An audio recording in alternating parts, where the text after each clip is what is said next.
서쪽 해상에 장마철처럼 긴 띠 모양의 눈구름이 만들어졌습니다. 밤사이 경기 일부와 서울에는 이 통로를 따라 눈폭탄이 쉴 새 없이 떨어졌습니다. 여름철 장마철에 생기는 구름과 비슷합니다. 중서부 지역에 쏟아진 이례적 11월 눈폭탄. 대기 상층의 차가운 저기압과 더운 바다의 잘못된 만남이 원인이었습니다. 이른바 블로킹이라고 하는 대기 상층의 흐름이 정체되면서 저기압이 제자리에서 회전하며 영하 30도 이하의 찬 공기를 계속 내려보냈는데 찬 공기가 상대적으로 더운 서해를 지난 겁니다. 현재 서해의 온도는 15도가량, 평년보다 2도가량 높습니다.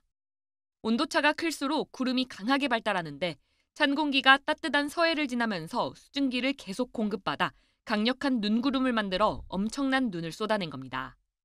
전리저기압이 정체하면서 니은자형 기압계를 계속 유지할 수 있었고요. 찬 공기가 따뜻한 해상 위로 지나가면서 큰 해기차로 인한 강한 비구름대가 지속적으로 유입되면서 많은 눈이 내렸다고 할 수가 있겠습니다. 일부 기상 전문가들은 올겨울 이러한 재난 수준의 기상현상이 잦아질 가능성이 크다고 우려합니다.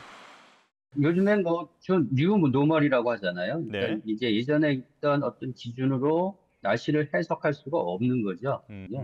지구가 전체적으로 더워지면서 이제는 어떤 방향으로 지구가 변할지를 가늠하기가 좀 어려운 상황이 이어지고 있는데 혹독한 겨울을 예고하듯 본격적인 겨울이 시작하기 전부터 찾아온 기록적인 폭설.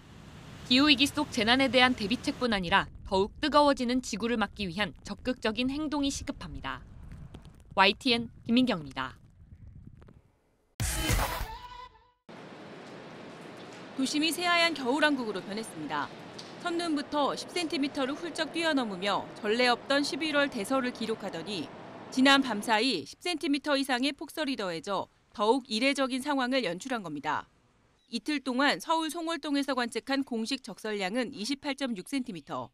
11월뿐 아니라 모든 겨울을 통틀어도 역대 세 번째일 정도로 엄청난 양입니다.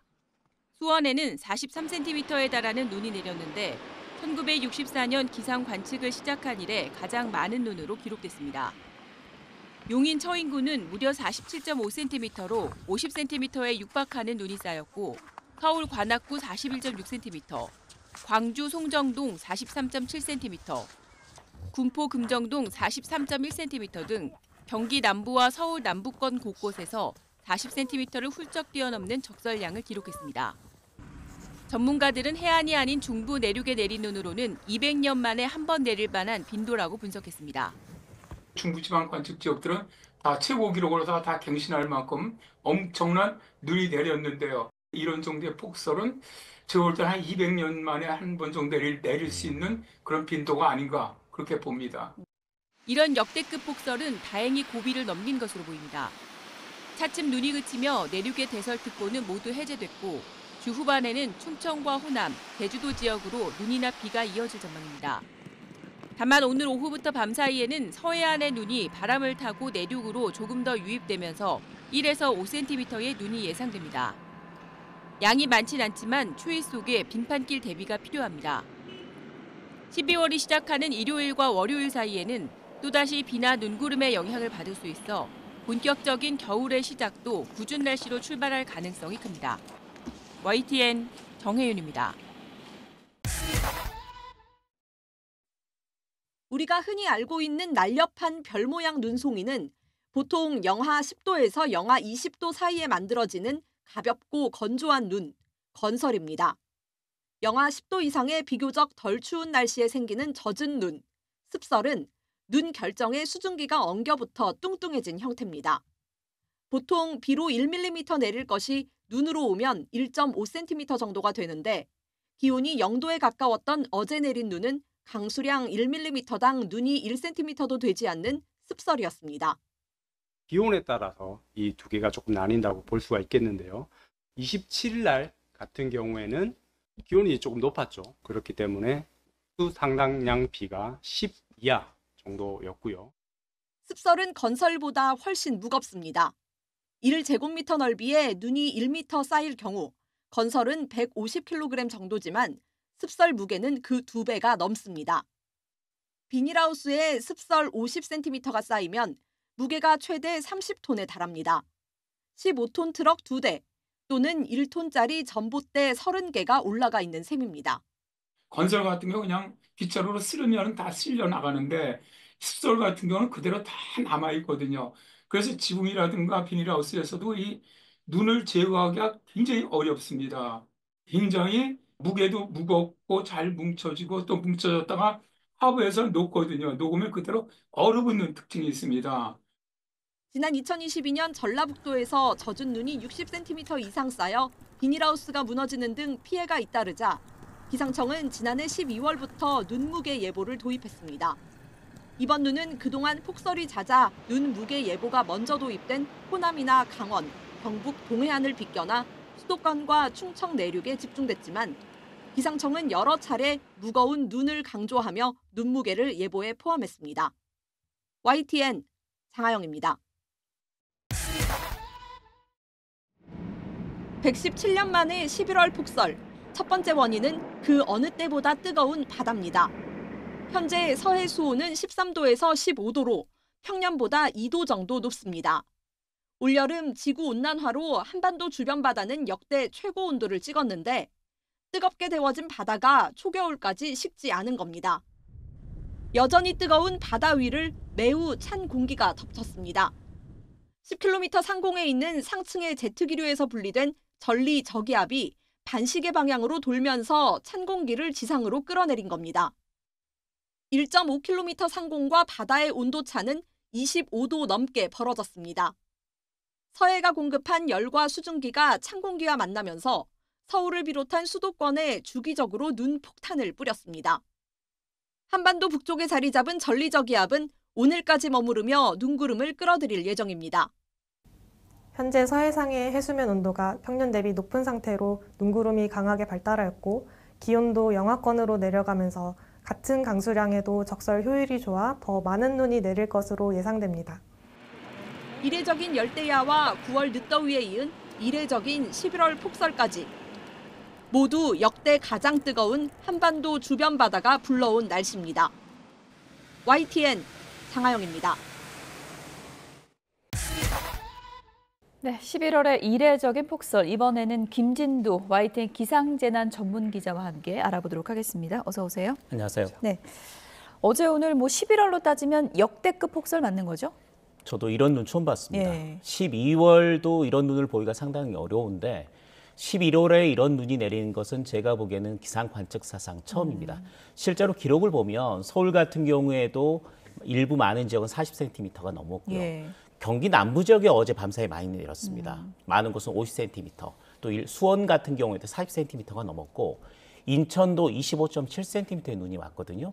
그런데 이런 기록을 보면 우리나라에서 가장 먼저 기상 관측이 시작된 곳이 인천입니다. 1904년인데 예. 1904년 이후라면 120년 만에 인천에서는 가장 많은 눈이 11월 눈으로 왔고요. 그렇군요. 서울 같은 경우 1907년이었으니까 117년 만에 가장 많은 눈이 내렸고 수원 같은 경우는 1964년도에 기상 관측이 시작됐으니까 60년 만에 가장 많은 눈이 내렸습니다. 그러니까 관측 사상 11월에 이런 폭설은 사상 최악이었다 이렇게 보시면 됩니다.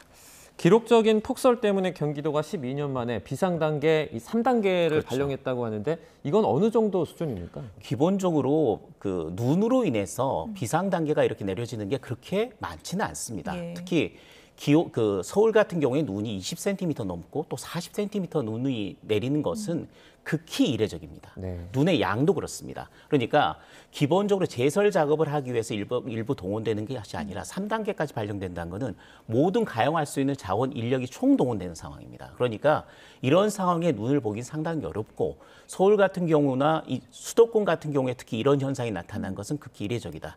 서해안 지역이나 동해안 지역의 지형적인 영향으로 많은 눈이 내리는 지역들은 이런 경우가 있지만 수도권의 경우는 이게 사상 처음이다라고 말씀드릴 수 예. 있습니다.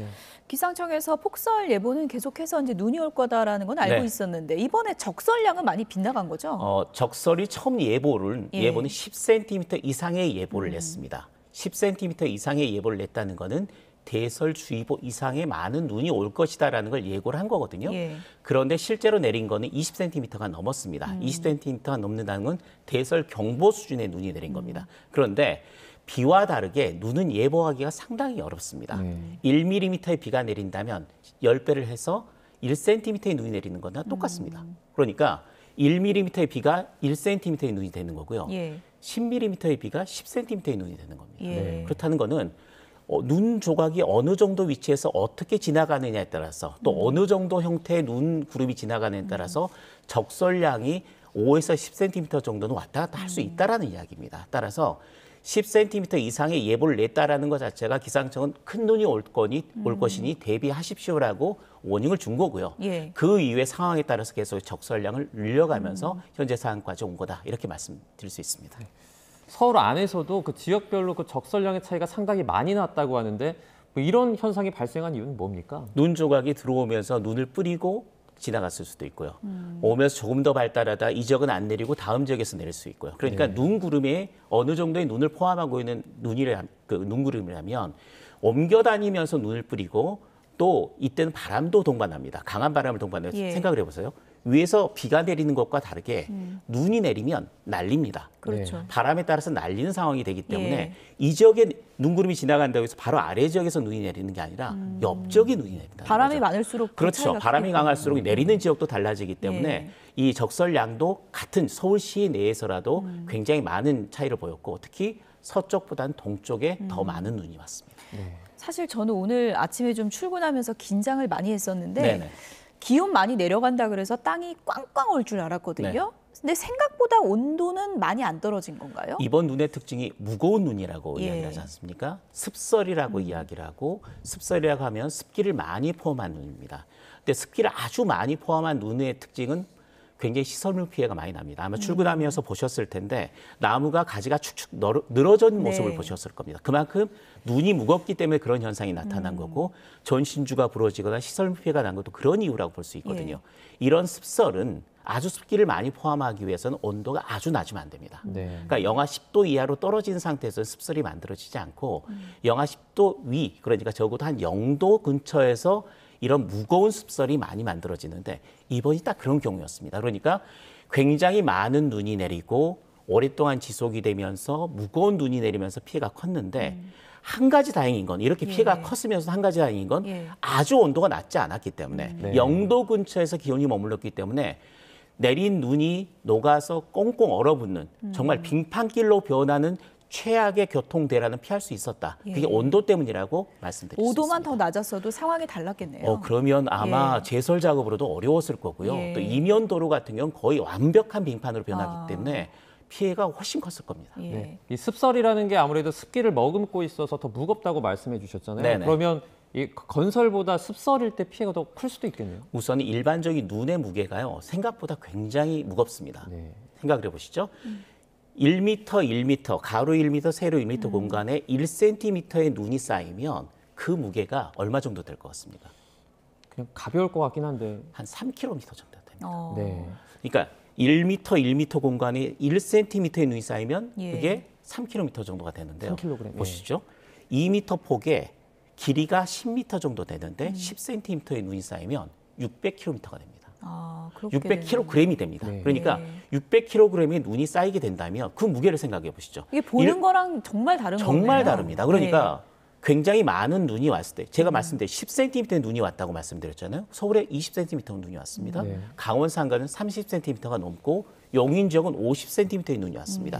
그게 그대로 쌓여 있다면 비닐하우스뿐만 아니라 굉장히 단단한 돔형 그런 체육관도 무너질 수밖에 없는 게 바로 눈의 무게고 특히 눈 가운데서도 건설은 날리는 눈, 그러니까 약간 가벼운 눈인 반면에 습설은 건설보다 2배에서 최대 3배까지 무게가 더 나가기 때문에 시설물 피해가 커질 수밖에 없는 상황이 됩니다. 습설 얘기가 나온 김에 습설 폭설이 쌓이면서 상당히 좀 피해가 속출해서 그것도 잠깐 좀 보도록 할게요.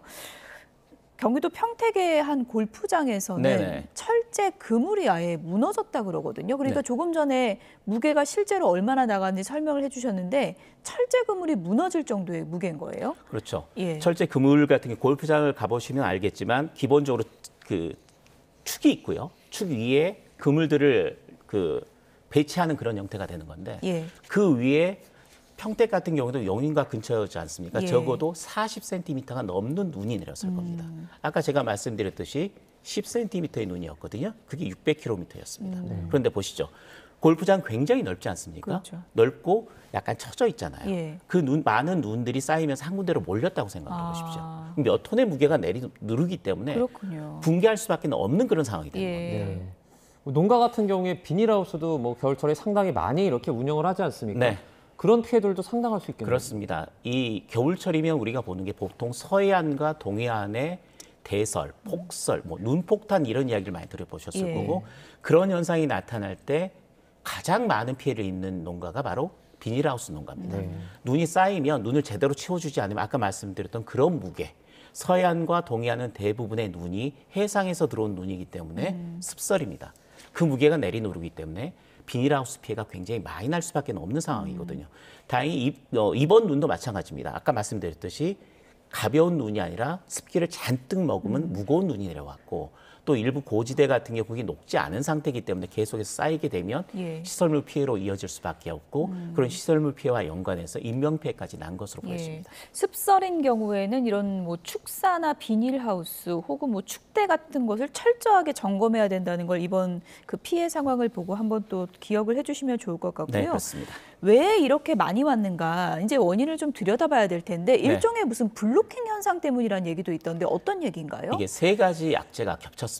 첫 번째는 블로킹이라는 현상에는 뭐냐면 예. 우리나라 동쪽의 고기압, 동해안 쪽에 고기압이 강한 고기압이 버티고 있으면 서쪽에서 저기압이 다가온 상태에서 빠져나가질 못합니다. 버티고 있기 때문에. 그렇군요. 그러니까 이 저기압이 빙글빙글 돕니다. 빙글빙글 돌면서 더 발달하는 특성을 보이거든요. 보시죠. 이거는 그 다음 문제고요. 그 저기압이 빙글빙글 돈다고 말씀을 드렸잖아요. 예. 빙글빙글 돌면서 찬 공기를 끌고 내려옵니다. 그런 상태에서 목욕탕 가면 뜨거운 온탕 위에 수증기가 계속 피어오르지 않습니까? 그렇죠. 그 현상입니다. 아, 비교적 우리나라 해수 온도가 또 따뜻했던 거, 예년보다 2도 정도 높았던 게 또 문제였습니다. 예. 그렇게 따뜻한 온도에서 굉장히 차가운 공기가 빙글빙글 돌면서 우리나라 쪽 내려오면서 해상에서 습기를 잔뜩 머금은 수증기가 올라갔고 그게 눈구름을 형성한 겁니다. 예. 온도 자체가 낮아졌기 때문에 그 눈구름이 내륙으로 오면서 굉장히 많은 눈을 뿌렸고 그게 사상 최악의 11월 폭설로 나타난 예. 것입니다. 해수면 온도가 높다는 거는 올 여름에 뭐 폭염이 길어진 거랑도 그렇습니다. 연관이 그 있는 현상과 거예요? 연계가 되면서 예. 우리나라 주변 해수 온도가 예. 예년에 비해서 한 2도 정도가 높았습니다. 그렇군요. 그런 상태가 유지된 상태에서 찬 공기가 계속 돌면서 왔기 때문에 많은 눈을 내렸고 또 이틀 연속 이제 내일까지 가면 아마 사흘 정도 눈이 이어지는 것도 블러킹 현상, 강한 저기압의 발달, 또 해수가 따뜻했다. 이 세 가지가 겹치면서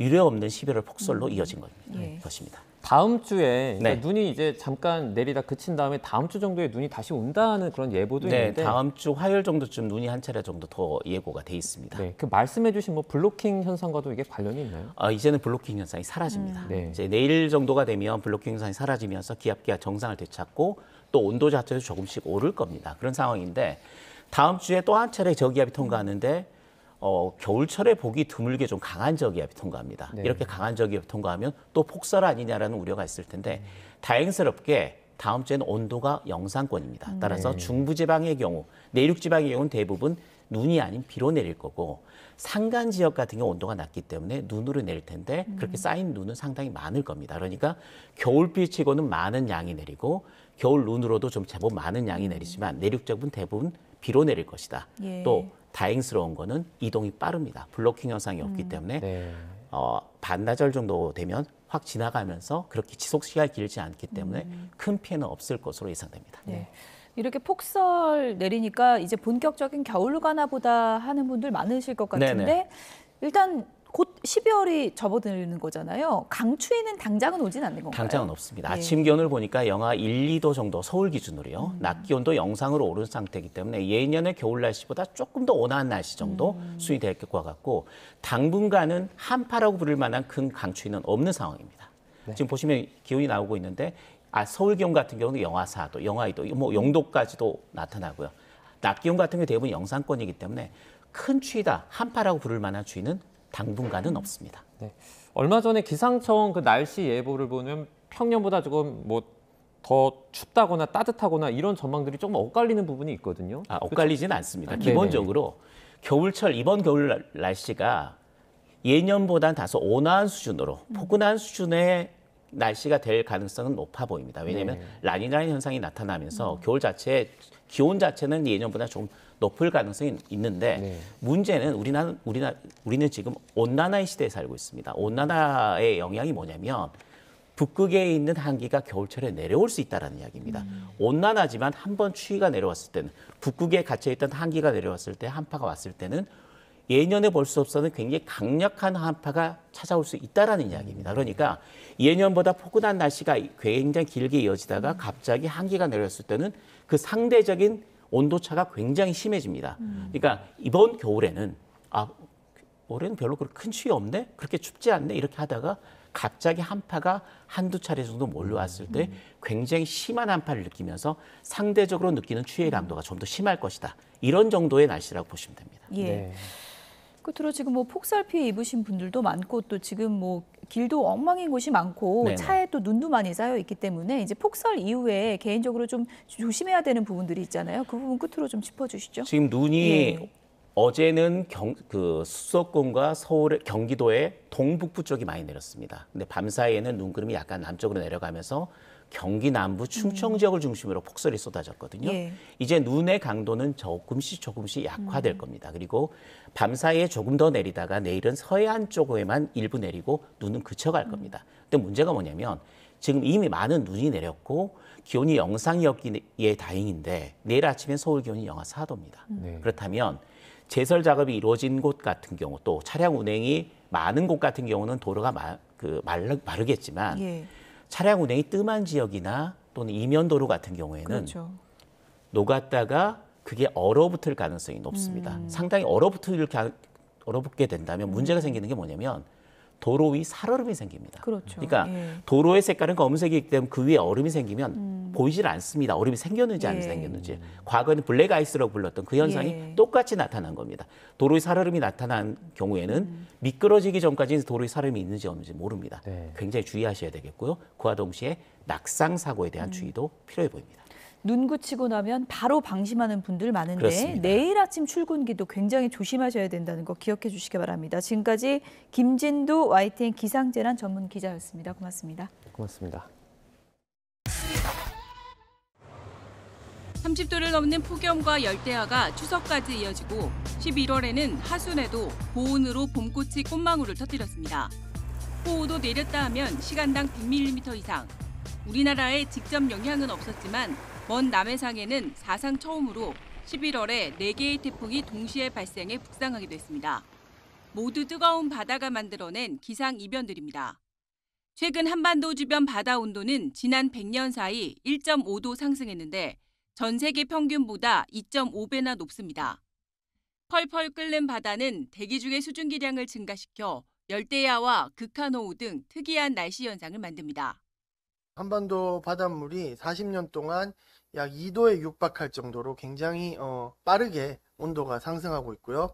황해라든지 남해보다 동해 수온이 매우 빠르게 상승하고 있다. 이렇게 대만 안류를 통해서 들어온 지류는 동해 쪽으로 들어가기 때문에 한반도 주변 고수온 패턴은 중위도 부근 태평양 지역의 해수면 온도가 10년 주기로 변하는 현상으로 예측할 수 있는데 최근 이 데이터가 10년 가까이 음의 패턴을 보이며 한반도 부근 고수온 현상이 절정에 달하고 있는 겁니다. 과학자들은 이 현상이 1, 2년 안에 잠시 양의 패턴으로 돌아선 뒤 2040년 이후 지금처럼 더 강한 음의 패턴을 보일 수 있다고 분석했습니다.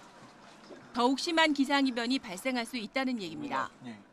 한반도 주변 바다가 이렇게 빨리 갑자기 뜨거워질 거라고 그 누구도 예상을 못했기 때문에 과학자들도 지금 굉장히 좀 당혹스러운 그런 상황입니다. 수년 내로 양의 페이지로 PDO가 돌아선다면 우리나라 주변의 어떤 그런 고수온 현상이 조금은 해소가 될 수 있을 거다. 한 2040년경 다시 음의 모드로 쭉 간다. 그러면 우리가 굉장히 심각한 그때는 우리나라 피해가 있을 수 있는 상황이라서 전문가들은 지금부터라도 10년 뒤, 20년 뒤를 미리 내다보고 한반도 주변 보수원화와 기후 재난 피해에 철저히 대비해야 한다고 강조합니다. YTN 정혜윤입니다.